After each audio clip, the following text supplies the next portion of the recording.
ನರೇಂದ್ರ ಮೋದಿ ನನಗೆ ಫೋನ್ ಮಾಡಿದ್ರು, 3 ಸಲ ಫೋನ್ ಮಾಡಿ ನನ್ನ ದೇಶದ ಜನರಿಗೆ ತುಂಬಾ ತೊಂದರೆ ಆಗ್ತಿದೆ, ಅನಗತ್ಯವಾಗಿ ಪ್ರೈಸ್ ರೈಸ್ ಮಾಡಬೇಡಿ, ನಮಗೆ ಕಂಟ್ರೋಲ್ಡ್ ಪ್ರೈಸ್ ಅಲ್ಲಿ ಕೊಡಿ ಅಂತ ನರೇಂದ್ರ ಮೋದಿ 3 ಬಾರಿ ಕೇಳಿದ್ರು.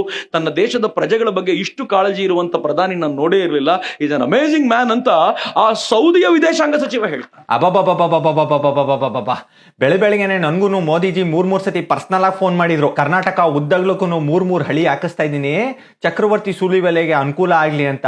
ಎಲ್ಲಾ ಟ್ರೈನ್ಗಳನ್ನು 3 ಮ್ಯಾಕ್ಸ್ ಸ್ಪೀಡ್ ನಲ್ಲಿ 3 ಪಟ್ಟು ಜಾಸ್ತಿ ಹೋಗ್ಲಿ ಅಂತ ಆಶಿಸ್ತಾ ಇದ್ದೀನಿ. ಹೆಂಗಿದೆ ನನ್ನ ಮಾಸ್ಟರ್ ಸ್ಟ್ರೋಕ್ ಐಡಿಯಾ ಅಂತ ಕೇಳಿದ್ರು. ಆದ್ರೂ ಬುಡಿಗುರು ನೀವು ಸಿಕ್ಕಾಪಟ್ಟೆ ಗ್ರೇಟೇನೆ. ಈ ತರ ಜುಲಾಬ್ಗಳ ಕಚ್ಚೇನೆ ಅದ್ ಎಷ್ಟು ಜನ ಮಕ್ಕರ್ ಮಾಡಿದೀರಾ, ಶಬಾಷ್. ಮಿತ್ರರೇ, ಅದಾದ ಕೆಲವೇ ದಿನಗಳಲ್ಲಿ ಪೆಟ್ರೋಲ್ ಪ್ರೈಸ್ ದಬ ದಬ ದಬ ದಬ ಇಳಿತು. ಎಷ್ಟು ಇಳಿತು ಅಂತ ಯಾವನೂ ಹೇಳ್ತಿಲ್ಲ. ಇವತ್ತು ಯಾವ ಮಟ್ಟಿಗೆ ಬಂದಿದೆ ಗೊತ್ತಾ? ಕಾಂಗ್ರೆಸ್ ಆಳ್ವಿಕೆಯಲ್ಲಿದ್ದಾಗ 46 ರೂಪಾಯಿ ಟೋಟಲ್ ಪೆಟ್ರೋಲ್ ಪ್ರೈಸ್ ರೈಸ್ ಆಗಿದ್ದು ಅಂತ ಹೇಳ್ತಾರೆ. ನರೇಂದ್ರ ಮೋದಿ ಬಂದ ಈ 5 ವರ್ಷಗಳಲ್ಲಿ ಪೆಟ್ರೋಲ್ ಪ್ರೈಸ್ ರೈಸ್ ಆಗಿದ್ದು 6 ರೂಪಾಯಿಯಷ್ಟು ಮಾತ್ರ. 5 ವರ್ಷಗಳಲ್ಲಿ 6 ರೂಪಾಯಿ. ಅದು ನಂಬರು ಅಲ್ಲ. ನಮ್ ಮಹಾನ್ ದೇಶಭಕ್ತ ಚಕ್ಕು ಅಣ್ಣ ಬಾಯಿ ಬಿಟ್ರೆ ಭೋ ಅಂತ ಸುರಿತವೆ ಸುಳ್ಳುಗಳು. Petrol price ದಬ ದಬ ದಬ ದಬ ಇಳಿತು. ಡಬಾ ಡಬಾ ಡಬಾ ಅಂತ ಇಳಿದಿದ್ದು international crude oil prices, petrol prices ಅಲ್ಲ. ಹಂಗೆ ಕ್ರೂಡ್ ಆಯಿಲ್ ಪ್ರೈಸಸ್ ಇಳಿಬೇಕಾರೆ ಬರ ಅಂತ ಫಕೀರಪ್ಪ ಬರ್ಬರ್ವಾಗಿ ಚುಯ್ಯ ಟ್ಯಾಕ್ಸ್ ಗಳು ಹಾಕೊಂಡು ಬಿಸಿ ಬರೆ ಹೇಳಿದ್ರು ಜನಕ್ಕೆ. ಕಳೆದ 10 ವರ್ಷದಲ್ಲೇನೆ ಕ್ರೂಡ್ ಆಯಿಲ್ ಪ್ರೈಸಸ್ ಲೋಯೆಸ್ಟ್ ಹೋಗಿತ್ತು. ಆದ್ರೂ ನಮ್ ಟ್ಯಾಕ್ಸ್ ಅಸುರ ಮೋದಿ ಅವರು ಪೆಟ್ರೋಲ್ ಮತ್ತೆ ಡೀಸೆಲ್ ಮೇಲೆ ಟ್ಯಾಕ್ಸ್ ದರೋಡೆ ಮಾಡ್ತಾ ಇದ್ರು. ನಿಮ್ ಬಾಸ್ಗೆ ದೇಶ ಬೆಳೆಸ್ರಿ ಅಂದ್ರೆ ಬಿಳಿಗಡ್ಡ ಬಿಟ್ಕೊಂಡು ಪೆಟ್ರೋಲ್ ಡೀಸೆಲ್ ಪ್ರೈಸ್ ನ ಬೆಳೆಸ್ತವ್ರೆ. ನಿಮ್ಮ ಸರ್ಕಾರದಲ್ಲಿ 100 ರೂಪಾಯಿ ಪೆಟ್ರೋಲ್ ಆಯ್ತು, 700 ರೂಪಾಯಿ ಗ್ಯಾಸ್ ಸಿಲಿಂಡರ್ ಆಯ್ತಲ್ಲ. ಸೊ ನೀವು ಅದ್ ಹಿಂದಾಗ ಹೋರಾಟ ಮಾಡ್ತಿದ್ದೆ, ಈಗ ಅದ್ರ ಬಗ್ಗೆ ಏನು ತಮ್ಮದು ಹೋರಾಟ ಇಲ್ವಾ? ಒಟ್ಟೆ ಈ ದೇಶದಲ್ಲಿ ಇವತ್ತು ಅತಿ ಹೆಚ್ಚು ಅಭಿವೃದ್ಧಿ ಕಾರ್ಯಗಳು ನಡೀತಾ ಇದ್ದವು. ಕೋವಿಡ್ನ ಸಂದರ್ಭದಲ್ಲೂ ಮನೆಗಳಿಗೆ 500 ಆಗ್ತಾ ಇದೆ. ಉಜ್ವಲದಲ್ಲಿ ಗ್ಯಾಸ್ ಕೊಡ್ತಾ ಇದೆ. ಇದರ ಬಗ್ಗೆ ಕೇಳಿ. ನಿಮ್ ಬಿಜೆಪಿ ಬಂದಾದ್ಮೇಲೆ ಅಂತೂ GDP ಸತತವಾಗಿ ಕುಸಿತಾನೆ ಇದೆ. ಅನ್ಎಂಪ್ಲಾಯ್ಮೆಂಟ್ ರೇಟ್ 7% ಹತ್ರ ಹೋಗಿದೆ. ಹಂಗರ್ ಇಂಡೆಕ್ಸ್ ನಲ್ಲಿ 94th ರ್ಯಾಂಕಿಂಗ್. ಬಾಂಗ್ಲಾದೇಶ್ ಪಾಕಿಸ್ತಾನ್ಗಿಂತ ಕಮ್ಮಿ. Wholesale price based inflation double digit ಹೋಗಿದೆ. ಡೆಮಾಕ್ರಸಿ ಇಂಡೆಕ್ಸ್ ನಲ್ಲೂ ಭಾರತ ಕುಸಿತಾನೆ ಇದೆ. ಪ್ರೆಸ್ ಫ್ರೀಡಮ್ ಇಂಡೆಕ್ಸ್ ನಲ್ಲಿ 142ನೇ ರ್ಯಾಂಕ್ ನಲ್ಲಿ ಇದೆ Bharat. India is one of the world's most dangerous countries for journalist trying to do their job properly ಅಂತ ಅಭಿಪ್ರಾಯ ಬೇರೆ ಪಟ್ಟಿದ್ದಾರೆ. ಕೋವಿಡ್ ಬಂದಾದ್ಮೇಲೆ 230 ಮಿಲಿಯನ್ ಜನನ ಬಡತನಕ್ಕೆ ತಳ್ಳಿದಿರಾ. ಇಂಥದ್ರ ಬಗ್ಗೆ ಕೇಳ್ದೆ ಇನ್ಯಾದ್ರ ಬಗ್ಗೆ ಕೇಳ್ಬೇಕು ನಾ ಕಾಣೆ. ಮೋಸ್ಟ್ಲಿ ಬೆಳಿಗ್ಗೆ ವಾಕಿಂಗ್ ಹೋದ್ರ, ತಿಂಡಿ ತಿಂದ್ರ, ನಾಷ್ಟ ಹೆಂಗಿತ್ತು, ಮಧ್ಯಾಹ್ನ ಊಟಕ್ಕೆ ಏನ್ ಬೇಕು, ರಾತ್ರಿ ಊಟಕ್ಕೆ ಏನ್ ಬೇಕು, ಏನ್ ಮಾಡ್ತೀರಾ, ಸಂಜೆ ಏನಾದ್ರು ಕುಡಿತೀರಾ, ಕುಡಿಯಲ್ವಾ, ಸಿನಿಮಾ ನೋಡ್ತೀರಾ, ಯಾವ ಹಾಡು ಇಷ್ಟ, ಈ ತರ ಪ್ರಶ್ನೆಗಳು ಕೇಳ್ಬೇಕೇನೋ ಇವ್ರಿಗೆ. ಈಗ ದೇಶದಲ್ಲಿ $1ಗೆ 60 ರೂಪಾಯಿ ಕೊಡ್ತೇವೆ. ಮುಂದಿನ 2 ವರ್ಷದ ನಂತರ $1ಗೆ 15 ರೂಪಾಯಿ ಸಿಗುವ ಕಾಲಘಟ್ಟವನ್ನ ನರೇಂದ್ರ ಮೋದಿ ಅವರು ತರ್ತಾರೆ ಈ ದೇಶದಲ್ಲಿ. ಅಮೆರಿಕದ $ಗೆ 15 ರೂಪಾಯಿ ನಾವು $1ಗೆ $15 ಕೊಡುವ ಸ್ಥಿತಿಗೆ ನಿರ್ಮಾಣ ಮಾಡತಕ್ಕಂಥ ಕೆಲಸ ನರೇಂದ್ರ ಮೋದಿಯಿಂದ ಆಗುತ್ತೆ. ನೀವ್ MP ಗಳು ನಿಮ್ ಪ್ರಧಾನ ಮಂತ್ರಿಗಳ ಜೊತೆ ಸೇರ್ಕೊಂಡು ಸರಿಯಾಗಿ ಪುಟ್ಲುಗಳು ಬಿಡ್ರಿ.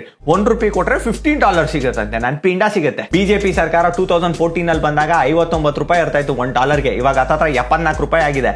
ಅಂದ್ರೆ ಡಾಲರ್ ಪ್ರೈಸ್ ಜಾಸ್ತಿ ಆಗ್ತಾ ಇದ್ರೆ rupee value against petrol prices ಕೂಡ ಜಾಸ್ತಿ ಆಗೇ ಆಗುತ್ತೆ. ವಾಟ್ಸ್ಆಪ್ ಫೇಸ್ಬುಕ್ ನಲ್ಲಿ ಭಕ್ತರು ಕಳ್ಸಿರೋ ಪೆಟ್ ಕಮ್ಮಿ ಫಾರ್ವರ್ಡ್ ಗಳನ್ನ ಓದ್ಕೊಂಡ್ಬಂದ್ಬಿಟ್ಟು ಪಿರ್ಕಿ ಭಾಷಣಗಳು ಹೊಡೆಯೋದಿಲ್ಲ. ನನ್ ಕಡೆಯಿಂದ ಒಂದ್ ಚಾಲೆಂಜ್ ಅಪ್ಪ. ಅಕಸ್ಮಾತ್ ಆಗಿ 2023 ಒಳಗಡೆ $1 ಏನಾದ್ರು $15 ಸಿಕ್ಬಿಟ್ರೆ ನನ್ನ ಇಡೀ ಚಿಂದಿ ಚಿತ್ರನ ಯೂಟ್ಯೂಬ್ ಇನ್ಕಮ್ ನ ನಿಮ್ ಪಾರ್ಟಿ ಫಂಡಿಗೆ ಬರ್ದ್ಬಿಡ್ತೀನಿ ನಾನು. ಆಯಿಲ್ ಬಾಂಡ್ಸ್ ಅಂತ ಎತ್ತಿದ್ರು, ವಿತ್ತೀಯ ಕೊರತೆಗೆ ಬರಬಾರ್ದು ಅಂತ. 2006, 2007, 2008, 2009 12 ವರ್ಷದ ನಂತರ ಪೇಮೆಂಟ್ ಮಾಡಿರೋದು ಮೋದಿ ಸರ್ಕಾರ. ಹಾಗಾದ್ರೆ ಅವತ್ತಿನ ಗೊತ್ತಿದ್ಯಾರು? ಮನಮೋಹನ್ ಸಿಂಗ್ ಸರ್ಕಾರನ, ಬಿಜೆಪಿ ಸರ್ಕಾರನ, ಇವತ್ತಿನ ಬಿಜೆಪಿ ಸರ್ಕಾರನ? ನನಗಂತೂ ಈ ಪುಟ್ಲು ಕೇಳಿ ಕೇಳಿ ಕೇಳಿ ಬೇಜಾರಾಗ್ಬಿಟ್ಟಿದೆ. ವಾಟ್ಸ್ಆಪ್ ಅಲ್ಲೂ ಇದೆ ನ್ಯೂಸ್, ಫೇಸ್ಬುಕ್ ಅಲ್ಲೂ ಇದೆ ನ್ಯೂಸ್, ಟ್ವಿಟರ್ ಅಲ್ಲೂ ಇದೆ ನ್ಯೂಸ್.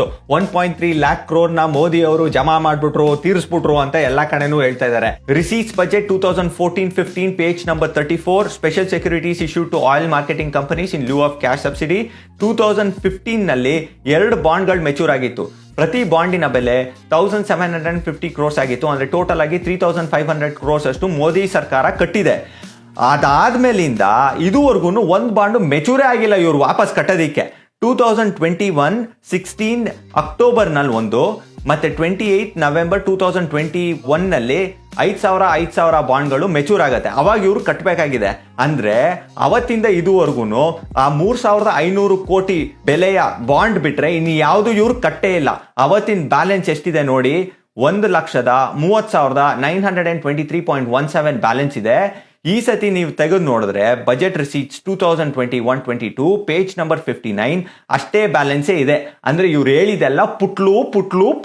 ಇವರ minister of state Anurag Thakur ಅವ್ರು ಹೇಳೋ ಪ್ರಕಾರನೇ 2020 ಏಪ್ರಿಲ್ ಇಂದ 2021 ಜಾನ್ವರಿ ಪೀರಿಯಡ್ ವರ್ಗು 2.95 lakh crore ಅಷ್ಟು ಕಲೆಕ್ಟ್ ಮಾಡಿದ್ದಾರೆ ಎಕ್ಸೈಸ್ ಡ್ಯೂಟೀಸ್ ಮೇಲೆ. ಜೊತೆಗೆ ಇವ್ರು ಪೆಟ್ರೋಲಿಯಂ ಮಿನಿಸ್ಟರೇ ಹೇಳ್ದಂಗೆ ಪ್ರತಿ ವರ್ಷ ಇವ್ರು ಬಡ್ಡಿ ಕಟ್ತಾ ಇರೋದು ಹತ್ತತ್ರ 10,000 ಕೋಟಿಗಳು ಮಾತ್ರ.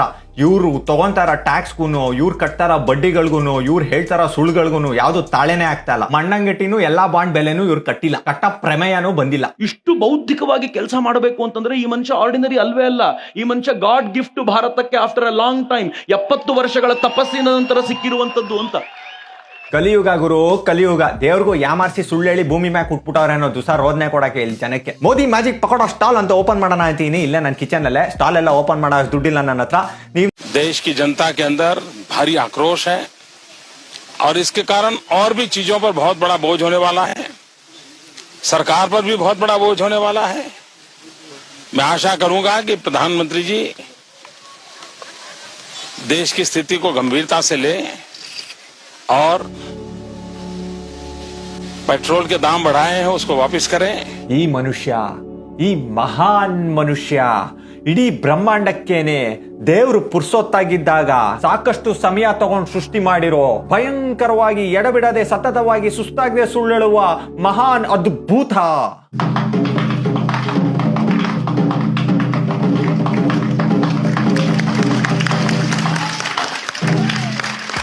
ಐ ಕ್ಲಾಸ್ ಅಂಡ್ ಐಟ್ಲೀಸ್ ನೀವು ಆರಾಮಾಗಿ ಕೂತ್ಕೊಂಡು ಕೆಳಗಡೆ ಕೆಂಪ್ ಕಲರ್ ಸಬ್ಸ್ಕ್ರೈಬ್ ನ ಹೊಡ್ಕೊಂಡು ಕಣ್ಮುಚ್ಕೊಂಡು 2012ಕ್ಕೆ ರಪಕ್ನೆ ಹೋದ್ರೆ ರಪಕ್ನೆ ದೊಡ್ಡ ಬಿಜೆಪಿಯ ದೇಶಭಕ್ತರು, ಈ ಜಗತ್ತು ಕಂಡ ಅತಿ ದೊಡ್ಡ ಮೇಧಾವಿ ಚಿಂತಕರು ಆಕ್ಟಿಂಗ್ ಮಾಡೋ ಮಹಾ ಜುಮ್ಲಾ ತುಂಡುಗಳೆಲ್ಲ ಗಂಟ್ಲರಿಯಂಗೆ ಪೆಟ್ರೋಲ್ ಬೆಲೆ ಜಾಸ್ತಿ ಆಗಿದೆ ಅಂತ ಕಿರುನಾಲ್ಗೆ ಬತ್ತೋದಂಗ್ ಕೂಗಾಡೋರು. फिर बार बार करीबन 17 से 18 बार प्रधानमंत्री के कार्यालय ने और कांग्रेस की सरकार ने पेट्रोल और डीजल के दाम क्यों बढ़ाए हैं? ಚೆನ್ನಾಗ್ ಹೊಡೆದ್ರಿ ಬಿಡಮ್ಮ ನೀವು ಡೈಲಾಗು. ನೀವು ಸೀರಿಯಲ್ ನಟಿ ಆಗಿದ್ದಕ್ಕೂ ಇವತ್ತಿಗೆ ಸಾರ್ಥಕ ಆಯ್ತು. ನಿಮ್ ಬಾಸ್ ಮೋದಿ ಬಂದಾದ್ಮೇಲೆ ಅಂತೂ ಬಾರ್ ಎಕಾನಮಿನ ಬರ್ಬರ್ವಾಗಿ ಹತ್ಯೆ ಮಾಡಿದ್ದಾರೆ. ಇದ್ರ ಬಗ್ಗೆ ನೀವೇನು ಕೇಳ್ತಾ ಇಲ್ಲ. ನಿಮ್ ಬಾಸ್ ಅಂತೂ ಆಚೆ ಬಂದು ಮಾತಾಡೋದೇ ಇಲ್ಲ. ಪೆಟ್ರೋಲ್ ಬೆಲೆ ಟ್ರಿಪಲ್ ಡಿಜಿಟ್ ಹೋಗಿದೆ, ಹತ್ತತ್ರ 100 ರೂಪಾಯಿ. ಆದ್ರೂ ನಿಮ್ ಬಾಸ್ ಇದುವರೆಗೂ ಬಂದ್ ಒಂದ್ ತುಟಿಕ್ ಪಿಟಿಕ್ ಅಂದಿಲ್ಲ. ಮೋದಿಜಿ 24/7 ಕೆಲಸ ಮಾಡ್ತಾನೆ ಇರ್ತಾರೆ. ಮಾತ್ ಕಮ್ಮಿ, ಕೆಲಸ ಜಾಸ್ತಿ. ಸದಾ ಕಾಲ ಯೋಚನೆ ಮಾಡ್ತಾ ಇರ್ತಾರೆ ಮುಂದೆ ಯಾವ ಸುಳ್ಳು ಹೇಳೋಣ ಅಂತ. UPA government on its 3rd anniversary has given this gift of petrol price hike to the people, and that too 7.50 rupees per litre. Unheard of, unimaginable. Imagination ಅಲ್ಲ, 2021 ರಿಯಾಲಿಟಿ ನಲ್ಲೇನೆ ಟುಚ್ಚ ಟ್ಯಾಕ್ಸ್ ಗಳಾಕಿ ಪೆಟ್ರೋಲ್ ಬೆಲೆ ಹತ್ತತ್ರ 100 ರೂಪಾಯಿ ಆಗಿದೆ. ಡೀಸೆಲ್ ಬೆಲೆ ಬೆಂಗಳೂರಿನಲ್ಲಿ 93 ರೂಪಾಯಿ ಮೇಲಾಗ್ತಾ ಇದೆ. ಜನ ಮುಟ್ ನೋಡ್ಕೊಬೇಕು, ಹಂಗ್ ಸರಿಯಾಗಿ ಟ್ಯಾಕ್ಸ್ ಗಳು ಹಾಕಿದೀರಾ. ಕೇಂದ್ರ ಸರ್ಕಾರ ಸೆಂಟ್ರಲ್ ಎಕ್ಸೈಸ್ ಡ್ಯೂಟಿ ಅಂತ 36% ಟ್ಯಾಕ್ಸ್ ನ ಹಾಕ್ತಾರೆ. ಸ್ಟೇಟ್ ನಲ್ಲಿ ವ್ಯಾಟ್ 35% ನಮ್ ಯಡಿಯೂರಪ್ಪನವ್ರು ಬಿಜೆಪಿ ಸರ್ಕಾರ ಹಾಕುತ್ತೆ.